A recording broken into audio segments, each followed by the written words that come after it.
What's up, y'all? I want to give thanks to MendezMendez for jumping on the podcast with me. I greatly appreciate his time. He's an extremely talented individual, very funny. He recently had a kid as well, uh, so time is definitely very limited. So again, greatly appreciated. I hope you guys enjoyed this show. This is available also on YouTube if you want to watch it. Um, and if not, you could just listen to it on your podcast app. All right, take care, and let's dive in.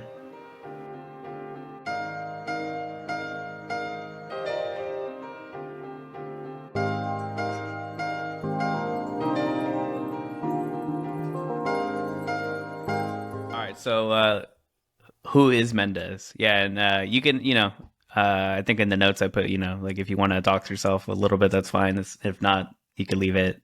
I leave it up to you on Yeah, introducing yourself. I'm fully doxxed. Mendez. It's me. I'm just a digital artist. Who started making art in 2009, so about 14 years ago. And before that, I was just doing a lot of like graphic design, and I was just very interested in computer graphics from a very early age. I think I was around 13 or 14 when I started like going on message boards and forums and started doing tutorials. And I don't know. It's weird that in Web3 now it's just a big internet community because that was like my upbringing was like message boards, forums, and back there you had the same digital identity um, mechanics that you have now with PFPs. Back then in the forums, people had their avatar and their signature, and that was their identity. So I was just literally designing PFPs when I was 14. Um, and one thing led to the other. And when I was 21, I started doing more art instead of graphic design, and that basically just started this whole series of collage that I do now. Yeah. Did you go to school for graphic design or art or anything like that? Yeah, I went to New York at FIT. It's called the Fashion Institute of Technology. It's a college that's mainly designed for fashion degrees, but they have a communication design program there that I took. And yeah, I just did that and started freelancing right afterwards. And then just kind of like got bored with design. I mean, it still pays the bills. I still do design to this day, but you know, thankfully Web3 came along, and I was able to focus on art almost full time. Oh man. So even now you're still doing a little bit of commercial work? Yeah, yeah. Because basically, when I started doing my collage series, I did it for like 3 years without any intention of selling it. I was maybe hoping to get into like a gallery show, or maybe do some illustration for like a magazine, but I didn't really have a plan of how to make money from it. Yeah. But back to like the digital community or online communities thing, I was very active on Reddit, and I was also making music. So I was on it's a subreddit called We Are the Music Makers. So I posted my work there, my collage work there, and I got a bunch of album cover commissions from that. Wow. So I said, "Oh, that's cool. Like, I think there's an opportunity here to like make my collage work generate some money through album covers for bands and DJs and producers." And so that was a big hit. And I did two posts there, and the second post blew up. I got like hundreds of DMs from that, and I did like 2 years worth of album covers from just that one post. Wow. And then I was like, all right, I want to keep this going because it's really great because you're working with artists, right? You're not working Yeah. with like corporate or marketing guy, and they usually just really like the work that I was doing right from the first go. So the plan was then to hook up with like um, record labels. So I was a music producer, so I said, okay, I made a list of like my favorite record labels, and I'm just gonna hit them up and see if I can work with them. And I did, and some replied, and I work with them to this day. One of them being Dirty Bird, which is a big label in California. So yeah, I do like a lot of graphic design for them, like branding. They have festivals, so I do a lot of like the festival graphic design stuff, merchandising lines. Right now, I'm working on like a vinyl box set for them. So just yeah, I found that a little like like fusion or like where the Venn diagram meets between art and music. Yeah. Uh, and I just like capitalize on that. Dude, that's freaking awesome. I love that. Uh, anyone, are you allowed to say like any albums or like anyone that someone might know in the space? Oh, I don't think nothing like popular. Nothing major like that? No, no, no. Let me No, think. no Steve Aoki? No, no, Steve Aoki. Green Velvet. I did one for Green Velvet. He's like Okay. pretty big in the underground house music. He's like one of the OG house Yeah. producers. Yeah. Yeah. No, I'm pretty deep in the EDM space. Oh, cool. So yeah. So Clove and Stroke is Dirty Bird's uh, Okay. boss, and so 2001 I did the entire year of Dirty Bird releases. So Oh, no way. yeah, yeah. Okay. So All that was right, my. man. I mean, I emailed Clove and Stroke hoping to get that game, the label, the labels, the covers, and I ended up doing just a bunch of graphic design work, and it took me like 4 years working with them like on a weekly basis for them to be like, all right, now you can do the covers. Oh my God. Once they did the test run on you, they're like, all right, you're ready. For 4 years. But yeah, I mean, they're a great team. They're like family now to me. I actually like just stopped working with all record labels except for them after I got into Web3. That's awesome, man.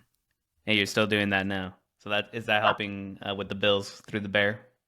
Yeah, definitely, definitely. Like there's like something happening. I think they got acquired or something. So the amount of work is a lot less, especially after Hmm. I was doing all the covers. But yeah, I still do like monthly work for them, like some logos, some labels, some stuff like that. Yeah, like some more ad hoc kind of stuff, probably. Yeah, for Yeah, sure, for sure, for sure. that's awesome, man. I mean, Uh, my expenses are pretty low. Like if I have 1 minute a month or like maybe every 2 months, it's okay. I'm doing yeah, okay. and It's the cost of living in Spain's a little less too. especially here in Canary Islands. But I'm doing pretty well in the bear. I can't complain. Yeah. I can't No, I complain. mean you have a lot of success too in Web3, so it's awesome to have, like those dual income streams, especially with what's happening with the market and stuff, Yeah, for sure. makes it so you're not like uh struggling or dependent on like one or the other, like you Yeah. can you can do both. Dude, for many, many years, I was just going paycheck to paycheck and just being the stereotypical starving artist. Yeah. Um, and thankfully, between last year and 2021, I was able to build a little bit of a safety net. So now if I don't have any income in 1 month, I don't have to like stress about it and go accept like shitty client work that I don't want to do, but I have to because Yeah, exactly. No, that's great to hear, man. Um let's see. Um so what made you transition from like doing, for like a decade plus of like the commercial work to then, switch to Web3? Like did you see like, the bored apes and then you're like, all right, let me get in on this, or how did it happen? How did it transpire for you? So the transition to mainly art was a lot prior to Web3 was I around 2015 or 16 I want to say I launched a advertising company, advertising Okay. agency back in the DR. And 1 year in, I decided I didn't want to do that. So I went back to freelancing and just started to focus more on the art side of things. So like I was doing just corporate design, and then I transitioned to the music related business, that, like I was saying, and I was doing. My idea was to find clients that would allow me to do my art, even if they didn't pay me like too much. But Yeah. I just wanted to do work that like made me feel good. I didn't want to do like work that was boring. So because I was doing that, I was doing like flyers for like $50 for like clubs, you know. I was actually working for this club that I was doing like 4 flyers a week, and like I was DJing as well, so I was like doing like one DJ session a week. So that's like 16 flyers per month and like 4 DJ sessions, and they were paying me like $400 a Oh month. man. It's ridiculous, but I didn't see it as work. I was just doing my collage work, and I was Yeah. going there and DJing and drinking for free every Friday. Yeah. So it was like, it's shit money, but at the same time, I'm having a blast, you know? Yeah, you're having the time of your life. And that was allowing me to build up a huge portfolio of art. Yeah. So when one of the record label bosses sent me a text in October of 2020 saying, "Hey, you should check out Rarible.com," and I was like, "Holy shit!" Like I knew exactly what I was looking at. I was like, because I was ever since I found out about crypto, like in 2015, 2017, I was like, man, I wish I could earn crypto with graphic design or art or providing a service. Like I suck at trading, but I want crypto. So like Yeah. so that need or that desire to like trade my art for crypto was there like many years ago, before Yeah. I knew before NFTs even existed. So when I saw Rare, I was like, this is it, you know, the time has come. This is it. Yeah. My time to shine has come. That's right. So I had a huge portfolio of stuff already, like ready to be minted, because I've been doing all this work for myself, really, and just sort of like licensing it to like clubs and like DJs and friends who threw a party. I would do a cool collage for them. So a lot of the early work that I started minting was that work. Mm. You know, it's not like I saw Writable and was like, all right, now I need to like start making art just for that purpose. I already had a ton of art, so that allowed me to Yeah. just get started right away. So yeah, that's that first piece that I made to Deconstructed. That's I forget if that was like something that I did for a friend, or I think it was actually like a B-side of an album cover. I would do like 3 artworks for an album cover, and they choose one, and then I'll just keep the other two. Oh, okay. And So Deconstructed was one of them. yeah, exactly. That's it. Oh, So that's awesome, man.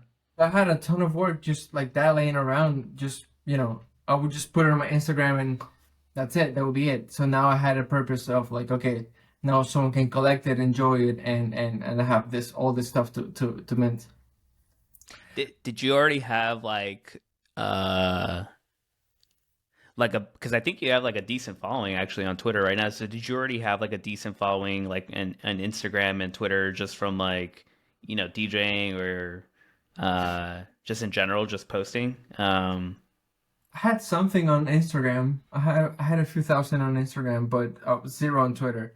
And on Instagram, it just didn't translate to NFTs. Like people didn't really care Yeah, I about. feel like they still barely care too even Yeah, nowadays. Yeah. yeah. But I had to start from scratch on Twitter, which was difficult. Not gonna lie. And just because not only was it difficult to earn a following, but just getting to like understand the dynamics of the platform. Like I was never in Twitter, so I didn't know Yeah. how it worked really. I mean, now it seems kind of silly to say I don't know how Twitter works, but it takes a little bit of practice and trial and error to figure out like when to post, like how much to post, how to reply, and so on. So yeah, Yeah, and you learn like random stuff too, like so uh for you specifically. So I don't know if you were you in the DR or were you in Spain at this point? already in Spain. Yeah, so you were already in Spain, and so I mean, from my perspective, I feel like the bigger market for crypto is like in the US. So when you're posting, depending what time it is that you're posting, it might not translate well to, to the Oh yeah, US time zone. Yeah. So there's like definitely. little things like that. Yeah. I'm constantly thinking in time zones. Yeah. Yeah, for sure, for sure. Um, but yeah, so just I kind of hacked my way into a following with like giveaways every like 1,000 followers and stuff like that. There's all these like little like growth hacks that you can do. And yeah, but honestly, like the best marketing you can do is to have good art and have a successful drop. Yeah. That's really like the thing that gets most more like engagement and followers. Yeah, like yeah, the art itself will get the traction for you for the most part. Yeah. That's it. That's it. Yeah. Like all these little like small optimizations, do only so much, like Yeah, and if, people, if it's fire, it's fire. that's it. That's it. That's really it. Like, and I remember right around the time when my daughter was born, the end of last year, I took like a few weeks off just to be with my wife and um just during the week prior to her being born and the week after it was, I mean, you know what it is. It's insanity. It is. Um so I remember I was posting like on Twitter, oh, you take a couple of weeks off and it's like you have to start from scratch. I remember seeing that tweet actually. Right, right. And Yeah. then like the day after I posted this piece that I had done like a few weeks prior and it just went absolutely Yep. insane. Yeah. Like I, a I quarter actually million. remember this. Like I know exactly what you're talking about. I remember this. Because I laughed at that tweet too, because I think I was like, oh man, I feel like I've been in like groundhog, like I've been trapped like in the Matrix for a bit, and so I laughed at that comment, and then yeah, I remember seeing your tweet the following image or whatever, and it blew up. It was getting some crazy metrics pretty quickly. Yeah, Yeah, yeah. That was single-handedly like the best tweet I've ever put out. And it was just the artwork and the title with a typo in it. yeah, exactly. I It mean, is what like, it is. This is before so, Twitter blew, before you could edit. exactly. And yeah, so that was and that became like my best drop ever for sure. That That's series awesome, man. was really really well. A really good way to end the year. So do you feel like when you finally created that piece, deconstructed, was it mostly just like, since you already had the art on lock, it was mostly kind of learning like the marketing and like the platforms and the lingo and like, like all the other like small stuff is kind of what you have to focus on mostly versus, like you Yeah, said, and building art from scratch and then learning that on top of that. yeah, so that year, like early 2021, oh man, just bring me back to like weird stuff we were doing. Like I don't know if you were around back then, but we had the rarity token. Mm-hmm. Like you would get like airdrop of the token every week. Yeah. So even if you bought or if you sold, you would get tokens, which was crazy back then. I was Yeah. getting like 300, $500 just in airdrops every week. It was ridiculous. It's beautiful. I know. You sold But some, right? oh, sold it all. Awesome. Yeah, Good. I usually sell the airdrops right away. You're like, I don't have time to find out. I'm just gonna sell. No, no. But I remember one of the grinds back then to get visibility was to show up in the homepage of Writable. Like Yeah. I think I noticed that a lot of people would browse in the homepage of Writable to see what was being minted before it Hmm. was getting exploited. There was like a few months of like if the whole platform was still new and you could like and the way you would bump up your piece was by lowering the price. Mm. So I would start the price at like 0.1 and then every day a couple times a day I would decrease the price a little bit to get like bump in the first Yeah. spot and then like be in the first page or second page for like I don't know, like an hour or so, and it was crazy. Like that's how I saw a lot of my work at the beginning, just bumping it to the top. Yeah. It was insane. And then and then yeah, just slowly. At first, I started getting collected by like Brian Bigman and like Odious and like a lot of like big people. Because there weren't that many people minting work. Yeah. Really, I Yeah. mean, I feel like if I had got into it like just 6 months prior, it would have been insane. If I had, Well, like when exactly did you get in 2021? Like the first half? October. October? Ah, you're good, man. So the baby's having a moment. I know. That's why I was slightly late as well. I had to make sure that she was down for good, Yeah, for her yeah. nap. Yeah. So yeah, October 2020, and Oh, October 2020. Wow. kind of Yeah, early, but yeah, that's pretty early, I'd say, man. yeah, but not early enough to get into super rare when it was easier, when there was like not enough Yeah. demand. And I still like, even though I knew what was going on, it took me like maybe 6 months to 6 to 8 months to like mature my understanding of NFTs and the artist collector relationship. And yeah, it was all so new at first, like Yeah. I wish I had done a lot of things differently, but it is what it is. Yeah. I mean, you learn. That's how you learn sometimes. Like I think everyone's kind of learning the artist collector relationship even now to this day. Yeah, and it changes the type of Yeah. collection is. Like back then I I I would DM collectors and start conversations, and it was genuine. No, like it didn't feel like I was chilling or anything. And to this day, they're my best collectors, and I still maintain like really good relationship with them. And we collaborate on projects, and we help each other out. And now like that doesn't really work as well.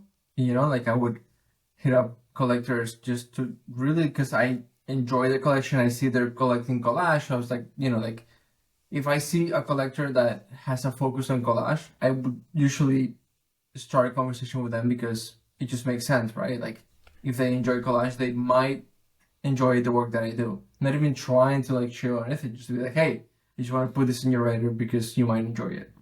But now they're being so bombarded with DMs and stuff that it's hard to like stand out from all that noise. Yeah. Agreed. Let's see. All right, so you got started October 20th. So, where do you spend most of your time in Web3? Like we were talking about earlier about your Discord server. Shout out to your Discord server. I'll put the link on the show notes, Yeah, but like where else do you spend your time? I know you have a Bored Ape, so were you in the Bored Ape server for a while or I not really. no? I spend more my time mostly in between my Discord, Lucreza's Discord, and Alpha Dog. I think Alpha Yeah. Dog is my favorite community because it's just a really good mix of like artists and collectors, and the vibes are pretty solid in there. Sorry, the printer's going for some reason in the background. Uh, yeah. So, all right. So you spent. That's where I met you. I know that's where I met you in the Lucreza server for a while. Yeah. How did you get hooked up into that server, anyways? There was like mid 2021 or maybe like the first quarter of 2021. I started hanging out with Chemical Messiah, which is another collage Hmm. artist, and he became like the hype man for the Sucres for like a little Yeah. bit, and I just started hanging out with them, like chatting with the Sucres, um, became friends. Now he's unreachable. You Yeah. know? Now he reaches out to you if he wants something. Yeah, exactly. It's like I'll DM him like, hey, what's up? It's like, nah, it's all Nah. right. Yeah, I don't, I get it. Like he again, like the dynamics change a lot. Like people's status changes a lot. He probably gets Yeah. hundreds of DMs, busy with Yeah. his Sotheby's stuff and big picture stuff. But yeah, just organically started hanging out. I was supporting the success a lot as well. I was minting all the things that he put out, sharing it, trying to like like and that at first, and there's still a lot of that going on right now, but the vibes were like I feel like more legit, more authentic, more genuine back then, and there was like legit support for each other. Yeah. Um, a lot of it turned into like chill group chats where like someone would just share a link and request to be pumped by other members of the group chat, and it's become more like I don't know how to say like more not as personal. There used to be a lot more like legit support. But yeah, that's how we got in touch, and then I participated in 3 of the auctions for monsters, and the first 2 I would lose by like just a little bit, and now I was Yeah. getting so angry, dude. I was getting so pissed, and I remember like it it always happened the same way. Like I would somehow be the last out of the 5 monsters that were being auctioned. I would be on the last one, trying to like get the last one when the first one that sold for a lot less. Yep. That always I swear this happens still to this day, man. And I was like, "Fuck, man, why? Why does this keep happening to me?" So for that, I think it was the 4th auction. I sold my mutant just to have ETH to buy the monster, and I don't know if you were in the chat room back then, but it was unrunnable, and some bug happened that someone who was the top bid on one of the last 2 won the other one, and his top bid from the last piece got removed, Oh and wow, okay. I had the chance to like become the top bid, and I just went Yeah. all in like 5 ETH. I just went all in. Yeah. And everyone in the chat was like, "Oh my god, man, this is facts!" I love those. Everyone got so hyped, and I think whoever was like bidding on that one, he's like, "All right, fair game, man, this can keep it," and that's how I got it. That's awesome, man. I love to hear that. I know what you mean though about the server. Like, it used to feel very. I mean, it was a lot smaller. It was like a real. It was like a real nice, like little gem of a place, like in the Discord world. I feel like it still is a little bit, but I know what you mean. Like, it's definitely changed with like proceed with caution and a couple Mhm. other of the Oh yeah, drops that are bigger. It changed the server a bit, but yeah, but I mean, still to this day, like you go on the server and you still have like a core group of people who are the people who are more active every day, yeah, and all those cappers and flippers will come every once in a while and just ask about floor price or what's going on yeah, next for specific auction. yeah. But yeah, So true. it's weird. It's for me personally. I've always been like into online communities, but I'm more of a lurker. Like I always read everything, but barely ever like Post. participate. You know what I mean? So that's why I think it's harder for me to like maintain a community because I'm more of a observer than an active member. Mm, mm. Yeah. Except for um Alpha Dog. For some reason, I'm naturally inclined to be more active in that community. I Yeah, don't know. I feel like that. I feel like that's the one I see you chatting in the most in, actually. Yeah, Mhm. yeah. I don't know what it is either. Actually, it's a good group of people in there as well. It is. It is. I really like the founders, Mondog and the Birds. Feel like they're like very genuine people and Yeah, very fair, and they treat everyone with a lot of respect, and yeah, the quality of the content in that private group chat for tag holders, it's very high. I mean, not every day is super active, but when it is, it's like I really enjoy what's being talked about. Everyone's like seems very intelligent, and they have really good takes on what's going on. So yeah, also as an artist, it's of a lot of value to get the collector's perspective on what's going on. I think that's maybe the main reason that I'm very active there, because for me it's like a very crucial insight into the collector's mindset. yeah. No, 100%. Yeah, I would agree with that. It seems like even other artists kind of go in there and same thing, like kind of like when remember like the tokens? We went through a phase where everybody was like creating a token and then that would like Yeah. lead to airdrops, like it was funny to see some of the conversations of people of like how they thought tokens should be working and all that. So I agree with that. Like if you want to get a pulse on some good collectors and they have a good head on their shoulders. Some Yeah. good people there. And people like call out other people, which is kind of hilarious. So like what's that dude? Zeno. He calls out like Cardinal sometimes. And I'm always like, oh man, this guy. He does not hold back. Like he'll go after anyone. Exactly. Yeah, that's what I like it. It's very honest, and Yeah. there's no walk me in there. It's just like raw information and raw Yeah. takes. Yeah, and he's nice about it. He's not like a complete asshole, but yeah, he will tell you like he's like I do not like the mechanics of like how this raffle is being done for X artist or whatever. Like Yeah. yeah, it is funny in that regard. Let's see. And I think I also saw actually that you did some like Lucrece like inspired pieces too, right? Like with for hand jabs, I think, Yeah. and a couple other stuff, right? For hand jobs, I did what's it called? Like I'm not getting the word. Like a homage piece. And what Yeah, is it? no mosh piece. Yeah, exactly. And then he collaborated on one of my series in 2021 or early 2022 for Sweet Cuts. He did a monster for Sweet Cuts. Okay.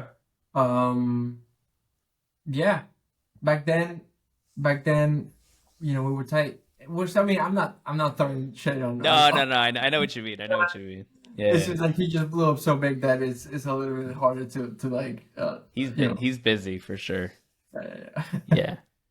He's good though. Like he'll randomly reach out to me, uh, and he's like, "How's your kid?"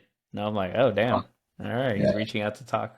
But yeah, then we'll talk for like 5, 6 messages, and then out of nowhere, like I leave a question, and then yeah, some yeah.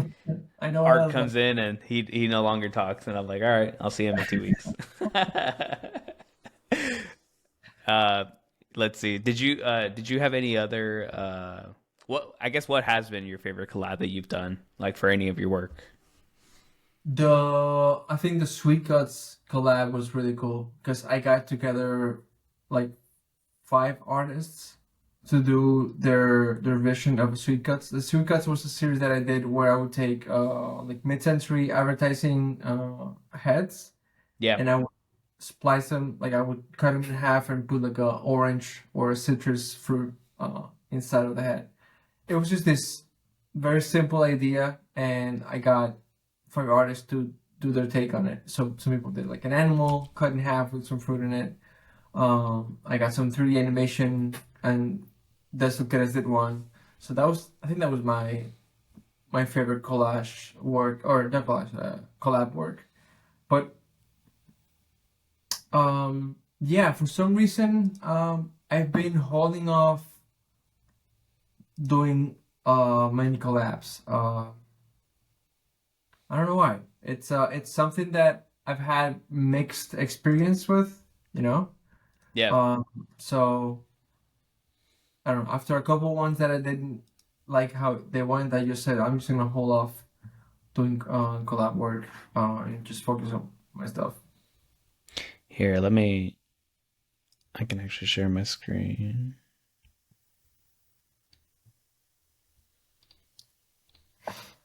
This one. I like this one a lot, actually.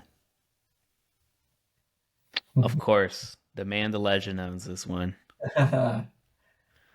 That's never gonna get sold. I don't It's a think so. dope piece, man. Yeah. So yeah, there you go. There you go. That's the face cut in half Yeah, going out. I love this series. This is good stuff, man. I actually really like your work. It's so distinct to me. And, Like, even for the longest time, like I think for the longest time, I associated you with hand jobs because hmm Mondog was trying to get me to get one of those for a while. Which I also liked as well. But yeah, it's very distinct. Like your art, like I could tell very quickly. Even though like collage is a very broad hmm category, I'm like I know this looks like it has Mendes written all over it. Yeah, Thank you. Yeah. So yeah, now these days I'm working on new collage work that's more like classic abstract stuff. Because for the past 6 months I did two series that were more narrative driven yeah, works, where like I use a lot of collage technique, but just to composite together 3D, some AI elements, a little bit of collage, but they were not abstract at all. They were more like trying to tell a story, trying to like yeah, put this message, or trying to like explain this overall concept, which is fun. It's something that I'm not able to do with collage, and only using 3D and AI I was able to do. But at the same time, it's weird because on one hand, as an artist, I don't want to be held back on doing anything that I want to do. yeah. Makes But on sense. the other hand, you also want to maintain this recognizable style that people, like associate with your name. Um, and I don't know if it's like the market or because I started doing this narrative stuff, but around October of last year, I was approached by, I'm not gonna name names, but like top 0.1 collectors and artists asking to if I had like any unminted stuff because they were interested in getting like Wow. one. And I was like all over, like I was like, oh my God, that's it. Like it happened. Like this is the moment like a lot of artists are waiting for, like it's Yeah, being contacted by those people. Like not me approaching them, but the other way around. yeah. Them reaching out to you exactly. And after that, I started doing this narrative stuff, and they just like radio silence. Oh no, come on. No, I don't know, like if I don't know. I always try to like take the blame for stuff, so like I'll just be like maybe I should have like just stick to my usual stuff. But who knows? Who knows? So now I'm like not because of that. I'm back to doing my original work, but I also was hungry to like do the more abstract stuff because it's more exciting. Like I never know what I'm gonna do. It's like sitting in front of a piano and just like jamming on a jazz standard without knowing where it's gonna go, as Yeah, opposed to like playing a sheet of music where you know exactly what's gonna happen. So yeah. Now I'm just back doing my collage stuff. Um, so no more aliens. no more aliens, no more mushroom apes and that kind of stuff. I really like that though. And it's my best selling stuff. Like I I know. like, I really like that stuff, man. but like I don't do stuff for the money. I don't do anything for anyone. I just do what I want to do. I really think that's the key. Uh, to just be fulfilled with your work, just to do the work that you want to do. Don't create art with an audience in mind. Yeah, Uh, because once you do that, you're just thinking commercially. You're not thinking as an artist. Um, so yeah, I mean, it's a bit of a balance. I also, if I create a piece and oh, this is gonna be one of one, and I'll do like a bitters edition for this, and just a little bit of thinking of how to commercialize it. But ideally, in the creative process, I just like to let myself go, and what happens happens. yeah. Well, hopefully that person reaches out again, man, because I feel like you can have both, you know. You can have like this is like an exploration of a theme or a topic plus, Mhm. you know, your abstract work. Um you can I feel like you can have both, you know, like Yeah, for sure, for because sure. one could be more accessible. Like for example, like the alien stuff, like that's what got me. That's what finally I was like got me to be able to like acquire a piece of yours. You know, like it was a good avenue for me to jump in. You know, versus like a one of one. You know, obviously the goal is to get like an abstract one of one piece from you or something, but Yeah. um, you know, sometimes things aren't attainable. Money's different, like every Yeah, single month. So yeah, just things happen. So I don't know. yeah. There might be a good chance to get some of that stuff soon because I'm working on. I have this series called Singularity and Fragments, Hmm. where I just basically took Sam Spratt's model with Lucy, where he did a series of one of ones, and for every bidder on those auctions, he Yeah. gifted a skull of Lucy, and Wow. the skulls were one of ones. So I have these series fragments. You can check it out on the OpenSea if you have it opened. Yeah, I do. But so the fragments are one of ones bidders. Oh, bidders one of ones instead of bidders editions. So it's a really easy way to get a one of one from me for free, basically. Yeah, yeah, yeah. No, these are nice though. These are really good quality. They're not as complex as the one of ones, obviously, but Yeah. they're Well, basically this like. this one here is fire though. Thank you. That's one that some like I haven't shared that one on Twitter because I feel like it's too abstract. But it again, it's one of those where like I want to do that. I don't care if people like it or not. Like, Yeah, no, that one stands out to me the most actually. I like that one a lot. that's cool. Awesome. Yeah. Yeah. Yeah, I think that's what actually the other one too that I was eyeballing for a bit. And we can get into it too is from your it's the most recent one you did the for the collaboration you're doing for Infinite Objects. Oh yeah. This one. Yeah. So this one's cool. Don't get me wrong, but I like the other one more. Where's the other one? Give me a second. This one. This is this one's nice. Oh yeah. Yeah, I like this one a lot. Uh, That was the derivative that I did. I think Fo had like a spiral artwork competition or contest.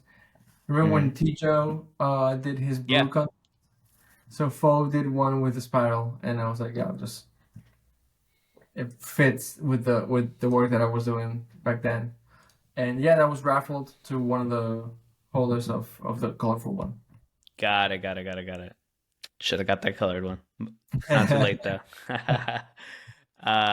So who is currently someone that you like? What's another artist that you collect from that you admire that you think is kind of underrated and you kind of want to give some recognition to?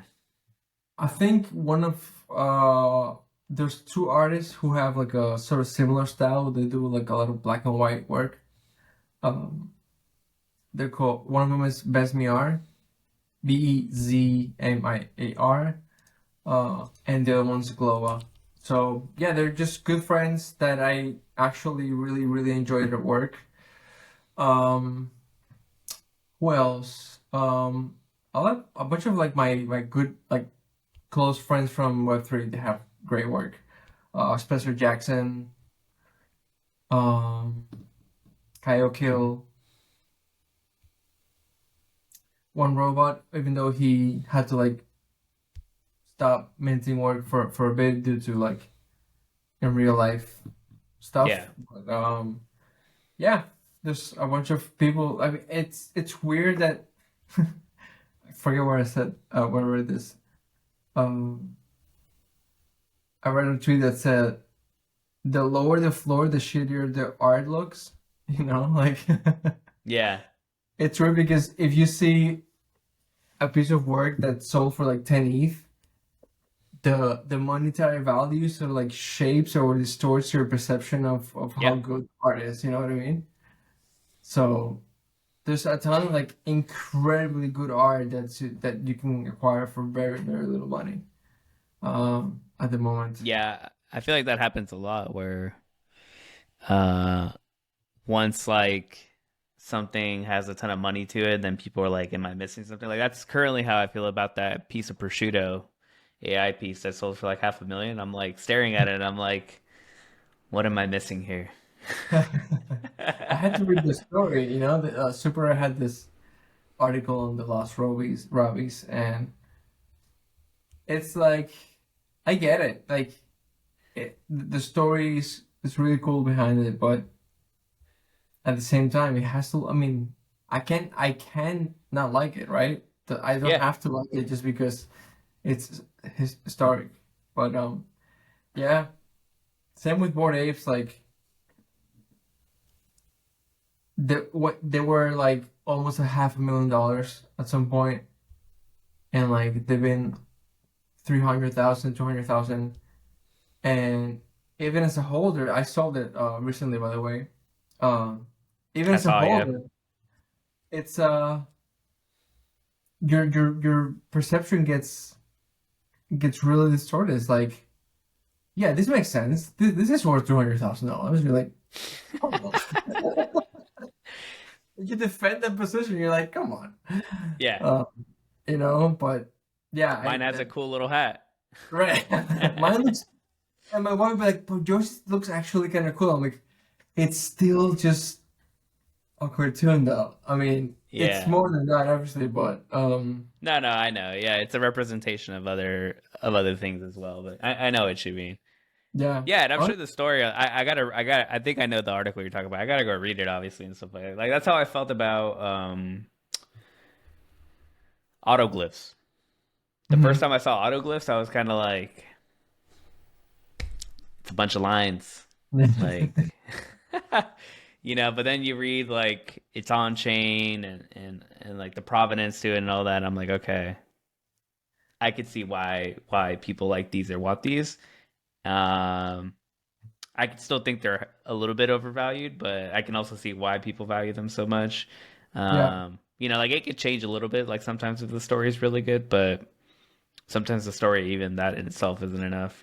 Like I still got to put it up on, like I have a token frame, and I'm like, all right, if I put this on here, what's my wife's gonna say? She's gonna be like either, what the hell is that, or Yeah. I mean, yeah, 100% the story behind the provenance, it adds a lot of value to it. But for me, it's aesthetics first.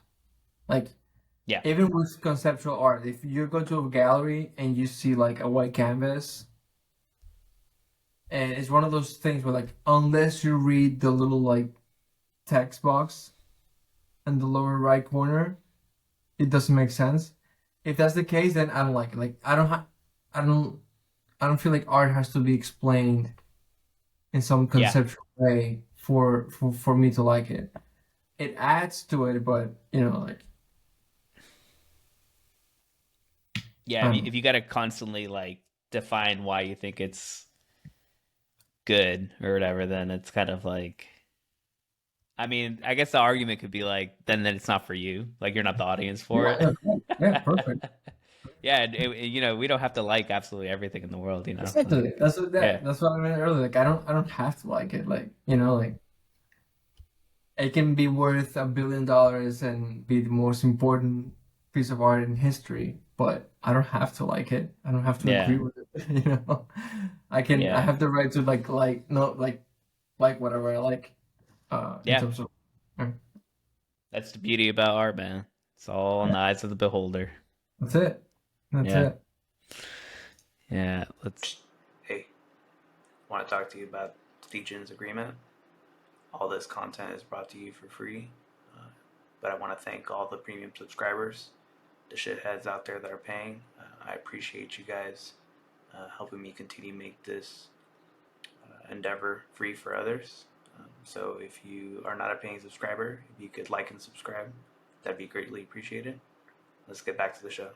See you. Yeah. So actually, we talked about it a little bit.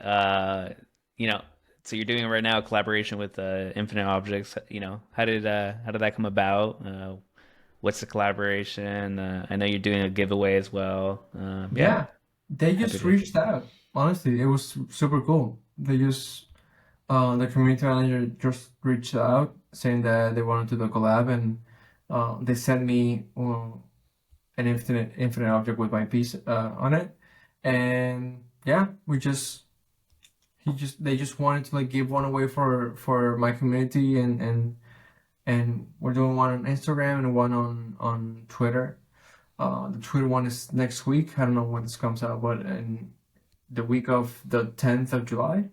Hmm. So yeah, they're really cool people. They're really just reaching out genuinely to people and working with them. That's Um, awesome. I kind of want to do one of the custom ones where they print something on the edge. Oh, That's I know. part. Yeah, yeah. Yeah, those are really cool. I kind of want to think about a piece to implement uh, like a motion part and that has a static part on the edges. So yeah, they're Yeah, really and for those, is it the holders of that piece get to, buy one, or how does it work? Anyone can no. just buy one of those, or? You can just buy one of those. I was just emailing with them because a few people on Instagram were interested in buying it. So they just have a royalty system that the artist gets a commission from the sale, and you can just put up as an artist. You have to get onboarded and so on, but you can just put up the artwork there, and it doesn't have to be tied to the NFT. I'm gonna tie it to the NFT for the giveaway, so I'll be giving away the NFT plus the infinite object. Got it. Okay. Yeah. So there's a couple ways you could do it. Hmm. Yeah, those things are pretty cool. I think I've seen a couple other artists do like those, and they look really nice. A lot Yeah, smaller than the token frames too, and more attainable too price wise. for sure, for sure. Yeah, yeah. They're Yeah. fun. The unboxing experience is pretty cool. Like you take it out of the box and it just starts playing right away. Oh wow. Okay, that's Yeah, nice. it's really, really, really cool. Yeah, so they thought about kind of the unboxing experience. I feel like that's sometimes companies miss that. Yeah, yeah, for sure. And it charges with a MagSafe thing. So once it's charged, it's like a standalone thing. You don't have a cable or anything. Or good That's looking, awesome. yeah, good looking like desk or like a frame thing. Yeah. Uh, that's awesome, man. So is there anything kind of new that you're working on collection wise? I think you said you were gonna try and go back to abstract work. Um, Yeah, just honestly, I've been this year or the past 6 months, I've been doing a lot of editions, a couple open editions. So I feel like going into one of ones makes sense now. It's yeah. also weird because the one of one market and the editions market is very different. You have collectors who do mostly one of ones, and those people have usually deeper pockets, and there's then the editions is more for like for a more broader audience, which I've been a lot more interested in just to spread my art as much as I can and to build up a bigger base of collectors. But also like if you have a big one-of-one sale, that will also help the editions. So my idea now is to just focus more on one-of-ones and maybe do an edition here or there, but definitely on the abstract collage series. Awesome. Have do any of your friends like from real life know that you are an NFT artist and or just an artist as a whole, but also sell NFTs? Do they know this? Yeah, yeah, Yeah. there was a moment where I wouldn't shut up about it. Yeah. Got this ape that's worth 500,000. Yeah, shut up about the ape. I get it. But no, like a few of my friends got into it also as collectors. For your My stuff or just like in general? a lot of my stuff Both? as well. I'll be like, Oh, you awesome. Buy my shit. Yeah, for real. So you're like, you gotta buy my shit, man. But no, they got into it as collectors, and they would just buy and sell. I would often tip them into like stuff. Like one of them got an ape because I told him to get an ape. Um, I've I've been I've been pretty good at giving them signals. Really, like I told them to get like the Damien Hirst, and they made a bunch of money. Uh, I was pretty good in that regard. And my best friend from back home, he's a dev, and he was one of the devs in hand jobs, and then he was doing such a good work that he got to do a few things for props. The Nice. Yeah, and now he's working with props full time. So I was Wow. able, yeah, I was able to really like get him into Web3. Like and now he's just into it full time. Yeah, now he's just balls deep in it.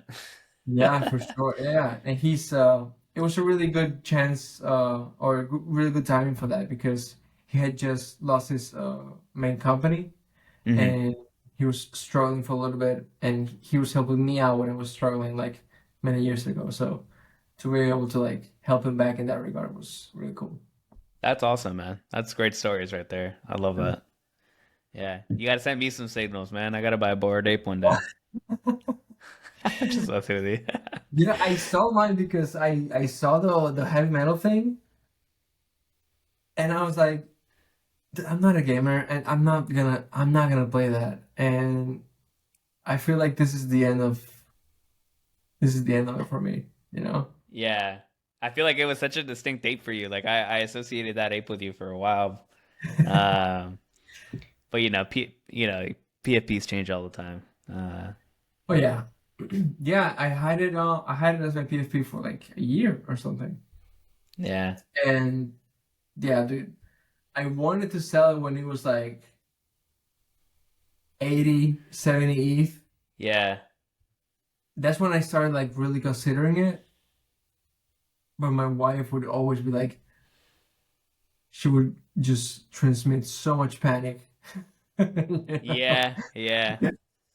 That happens, man. And I was like, it got to a point like, look, it's going down like 10% each month, all right? I need to do something. Yeah. And do you guys have it in Spain? Do you guys have like long-term holds versus short-term holds, like capital gain stacks? Not sure. I mean, I don't think so. I have to look into it because I know Germany has it, but Hmm. I just pay my taxes. I already took it's like 23% on capital Yeah. gains. Hmm. You just put that on stables and I'll just pay it when the bill comes, and I'll just stash the ETH until the next all-time high to cash it out. Yeah, exactly. Yeah, yeah.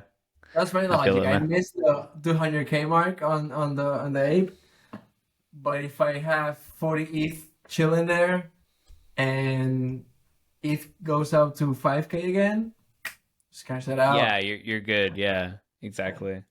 Yeah, I mean, I think it's always easy to like look back and be like, oh, I should have sold, here, like and a lot of people are like, I would diamond hand this or I would sell it like at this point. It's like, yeah, man, like it's easy to say that like a year Yeah, after it's happened or something, like of course. yeah. I mean, I've come to terms with the fact that I'm never gonna time everything perfectly. So Yeah, exactly. Uh and then have you ever had your work like in any galleries before? Are you working on towards that, or like what are kind of some of your goals as an artist, like for the rest of these, this year or even like long term? yeah, this year I was there's this platform called Ninfa, based on Italy, Hmm. and I did a drop with them, and they have a physical gallery as well. So I had a show there on Milan, and then during NFT NYC, I had a piece in New York as a part of a collage exhibition. And now I'm in talks with Super Chief to do a show now in July. Not to do a solo show, but just to be part of a show that's also Yeah. focused on collage. Um, and yeah, that's the goal. Like I'm shifting sort of my focus now. Like I think it makes more sense to use Web3 as a launchpad for a more traditional art career.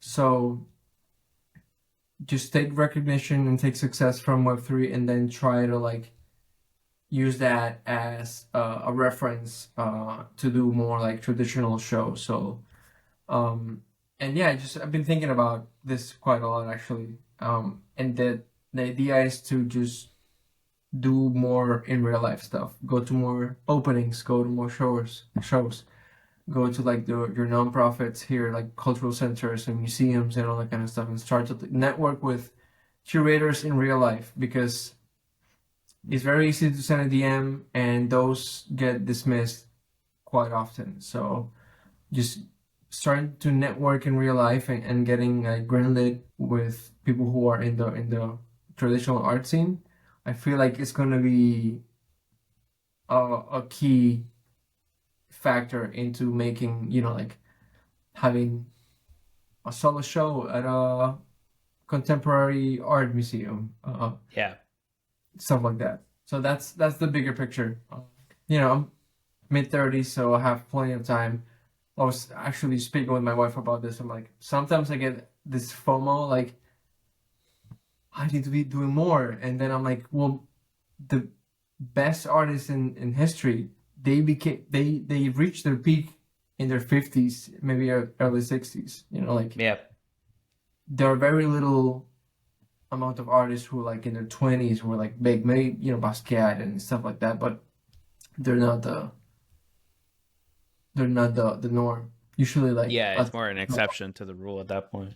exactly. So yeah, just thinking about that, getting out of my comfort zone because I, you know, since like I was telling you earlier, since I was a teenager, I've been lurking on online communities, and I'm not the best social guy. You know, like to go to like a gallery and start to like speak to everyone. I'm not Yeah. used to that, but you know, it's what it's Yeah, gonna take. luckily we have a lot of artists that are doing that jump, you know, from Web3 to the traditional art space. So I feel like uh that'll make it so, you know, they're not gonna dismiss it like, oh, you're just a Web3 artist, you know. It's like, or Yeah, whatever, you know, like whatever bad stigma or connotations that exist, you know, like it'll hopefully just keep going away and away, and then finally you're an artist, period. You know, it doesn't matter that you do exactly. NFTs or anything else, you know. Exactly. Yeah, yeah. It's the NFT term is just gonna go away as a Yeah. fad, and it's just gonna be digital art or not even just art. So Yeah, exactly. Yeah. Are you trying to get into like, you got into super rare, right? Or no? yeah, yeah, Yeah, you got into super rare, yeah. Is like Sotheby's or Christie's one of those? Is that the next step too? yeah, yeah, maybe. I feel I like that mean, helps too, you know? that definitely helps. That definitely Yeah. helps. But yeah, it's I was doing some networking with people there. But you know, it's like everything in life when you least expect it, it happens. Sort of like the my biggest accomplishments have come just from hard work and just from focusing on my thing without forcing it. You know, Yeah. the more I try to force an outcome, the least it happens. So I really believe just doing my best work and showing up every day, that's gonna give me where I want. Also, there's intention and there's networking, all that kind of stuff. But you know, not trying to force anything. But Yeah. yeah, hopefully I do a Sotheby's show or an I'm hoping auction. for you too, man. That'd be dope. Yeah, Let's see. And we're coming up on time, so I'll try and speed it up. Do you have what tools do you actually use to make your art? it's mainly Photoshop. That's it. Yeah, Photoshop. Yeah, I have a like a Wacom tablet, Yeah. just just to like paint and cut things out. Um, and for my two previous series, I've been using like 3D software, Cinema 4D, and Midjourney to generate some assets. Yeah. So yeah, Midjourney's been really cool to just get some. Sometimes I have a specific idea, and I'm like, man, I have to go. If I have to go through like 50 museum websites and libraries to just to find this one mushroom that I'm looking for and this angle that I need it, I'm gonna spend a week just doing that. When I can just type it into Midjourney and make an output, you know, Dude, that's and freaking awesome. I can output something in Midjourney that has the texture of an oil painting, which is the stuff that I mainly use. So like it just blends in seamlessly. And then with 3D, it's also it's like again, it's the same thing. It's like I can just get an asset, texture it, put it in the angle that I want it, render it, and then put that into my collage. So collage is just mixed media. So mixing paintings with drawings, with lithographs, with AI, with 3D, and compositing. It's just a mishmash of all these techniques and sources. So is that what you would do before? Is you literally would go through like galleries or like magazines or something and just scour the internet for like hours Yeah. upon hours to find something? And that's how I do my collage stuff now, or even this past couple of weeks I've been doing that. This there's like an analogy to like crate digging and sampling hip hop. You go Yeah, to a vinyl shop and just go through the crates, find a few like vintage stuff that you like, and listen to it and finding snippets of it. You're like, oh, there's something there, and you cut it and then you manipulate it and create something new with it. It's exactly what I do, but with visuals. that's crazy, man. So do you have like a folder of like things that you found along the way that you have that you love? So like literally a folder just called mushrooms, and then you're like, hopefully one day I'll use a mushroom in my art. 100%. Oh, Yes. that's awesome, man. Tens of thousands. I have like hard drives full of like stuff. Oh man, that's crazy. Yeah, so like at this point, like you've had, over a decade worth of just hoarding that stuff. So Yes, that's awesome. exactly. Yeah, yeah, yeah. And it's still every time that I go create a new piece, I would just spend like 3 or 4 hours on museum websites. And nowadays there's really cool aggregators that have pulled in a bunch of work and categorized them by artists and periods and themes. And they've done all the heavy lifting Yeah, from the classification or whatever. Yeah. yeah, exactly. And now I can just go and they have tags so I can like look for things. Um, but yeah, it's all public domain stuff, so it's CCO. There's no Yeah. copyright issues there, so just free to use. But yeah, it's crazy. Sometimes just all it takes is just one element in one painting, being like, oh, that's really cool, and then just cut that out and put it on a canvas, and then start throwing things at it, and the piece almost starts coming together by itself when it starts to like interact with other elements, and then like a little story starts happening, and if this goes here, then something else can go here, and it's very free flowing process that I really enjoy, which is the opposite of the narrative stuff. The narrative stuff is like I make a sketch, and this is the composition, and this goes here, and this goes here, and that's Yeah. no? Yeah, I was gonna say it sounds almost like more limiting, but sometimes like it's weird. Like sometimes I feel like limiting is like freeing almost because they're like I think of like so like I do photography, and so sometimes like I think about like sometimes I love black and white photography more because Mhm. I don't have to worry about colors or editing in terms of like, making it more orange or blue because that's what people on Instagram seem to like. It's more like light. That's all I care about is light. Yeah. Like it's almost liberating, but then, I could also see it being like for you, it's like, okay, I'm trying to tell a story or there has to be some consistency between all these images or something. So it's almost like, Hmm. Yeah, for sure. constraining. Yeah, it's like yeah, the narrative stuff they just feel like scenes to me, you Yeah. know? They're just like a scene in this universe that I created. Yeah. Where the other things is more like a feeling. Like Yeah, exactly. Yeah. So when you were creating the narrative stuff, did you like sit down and like almost like storyboard it where you were like, okay, like I have, you know, this image of like an ape being sucked into like a mushroom, and then this one is like an ape being zen with a mushroom. Like, did you create kind of like a storyboard, and then you like an idea of what each image you wanted, and then you went out to go create it? Yeah, kind of. Yeah. It was the first long run that I did like maybe 4 or 5 months ago. It was like a 15K run. All the pieces came to me in like that one run. Yeah. Okay. It was weird because I forgot my AirPods and I said fuck, I'll just go without any music. And so for some reason I just started thinking about these pieces, and the visuals of the piece just came to me, and then I knew exactly what I wanted to do. Like, came home, I did some sketches, like a bit of a storyboard, but not very like, crazy. Yeah. Yeah. And yeah, Uh, and maybe like four pieces came down to me like that, and then shortly after, maybe like on a swim, like a lot of visuals for pieces come to me after the 45-minute mark of doing like cardio.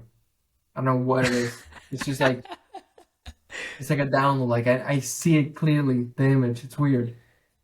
that's hilarious. I love that. It's the epiphanies while you run. Yeah, yeah, yeah. Yeah. And It's good. when I do lifting, it's tweets. In the middle of a set, I'll think of a great tweet and I'll just That's hysterical, man. That's so funny. I love it. Uh, let's see. What was I gonna say? Do you have any advice kind of for anyone, any collector or artist out there right now that's struggling, during this bear market? Anything? Lift the spirits a little bit. Go um run, it sounds like.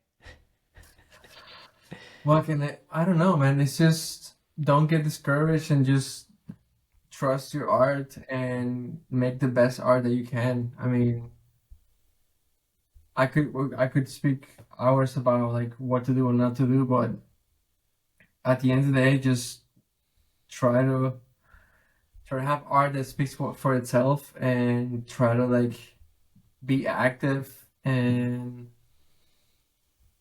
I mean, no, even though I said that it doesn't really work anymore to like reach out to collectors, but like really try to have genuine connections with collectors.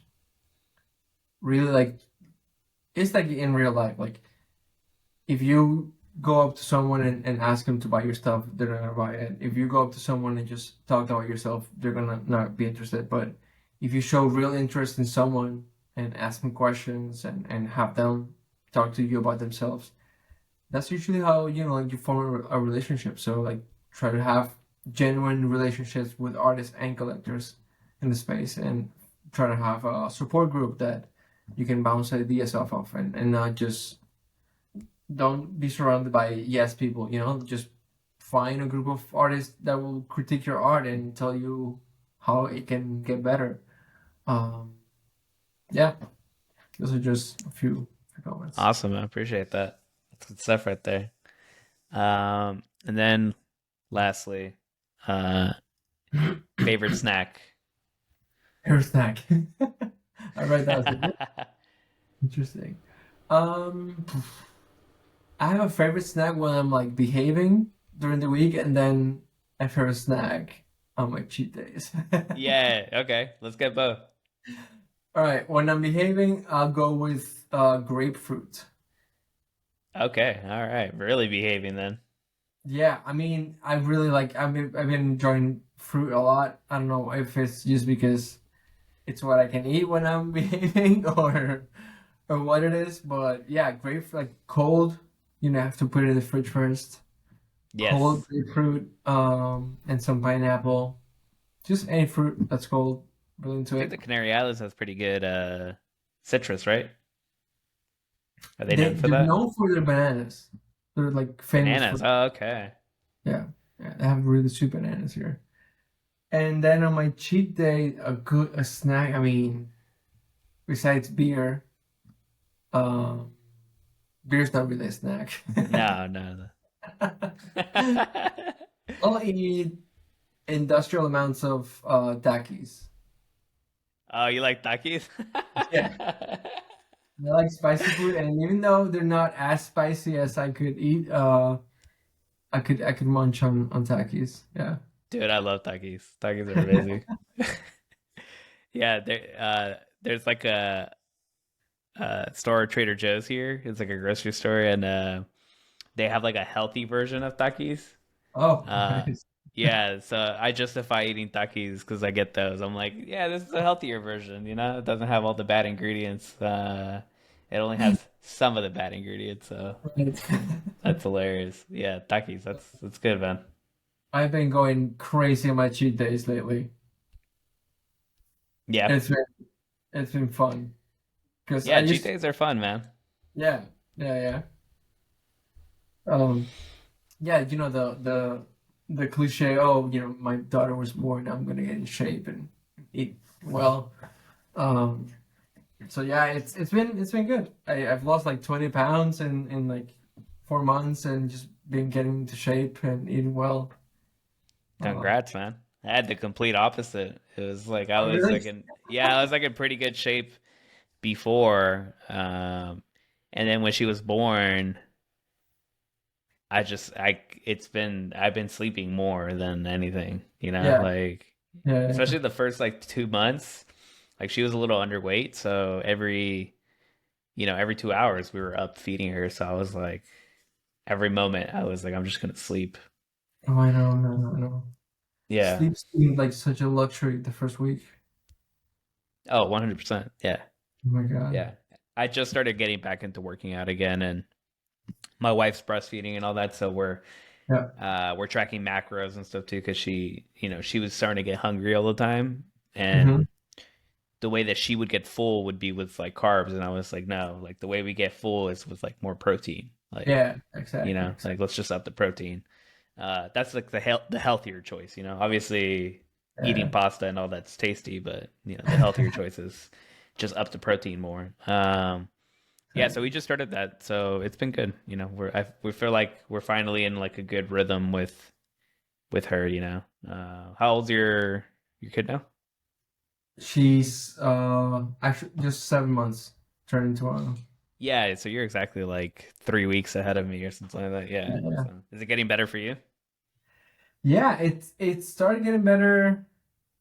Like, let me see. The first few months were rough. Then we had like a little a chill time, and now it's good. But I don't know. Like, I don't even know what good is anymore. It's just sort of like a blur, Like, Yeah. Yeah, no, I agree, man. It's a blur. Like we had 3 good weeks like 3 weeks ago, huh? and then like just 2 days ago we're back to like she's waking up out of nowhere. She's waking up at 3 a.m. and I'm like, why? Like you were just sleeping like 9 hours straight with no issues, and now you're back to Oh waking up at wow. 3. Yeah. No, you guys are lucky. Like mine wakes up every 2 hours or every Still? hour Oh and a half. man. Yeah, because my wife is breastfeeding and we're doing like bed sharing, so she sleeps with us. Yeah. Just so I sleep through the night, but my wife wakes up every 2 hours just to like feed the baby. No, I'm a super light sleeper, so I get up. Oh I yeah. get I get up more than my wife does. Oh wow. She knocks out more, so it's been funny. Like I'll watch the memes of like, oh, like it's the wife sleeping on the husband's side of the bed because they're like, apparently you can't hear the baby over there, and I'm like, that's actually me. Like I need to go sleep on her side because apparently if you go sleep on that side of the bed, you don't wake up, but I wake up. Yeah, No, I don't know. I'm even more of a light sleeper now than before, I'd say. Than when I had a kid. I'm a pretty deep sleeper, and especially since I'm working out so much. I just Yeah, yeah. yeah. When I work out hard, I knock out, but for some reason I still wake up. But yeah, I know what you mean. I sleep a little deeper when I've worked out. Yeah, hey, everyone's different. Like, it's so fun to hear like other people's experience with their newborns and stuff because it's like everybody has a completely different, Yeah, sleeping. no, it's a great thing. Um, yeah, and then you mostly get to work from home, right?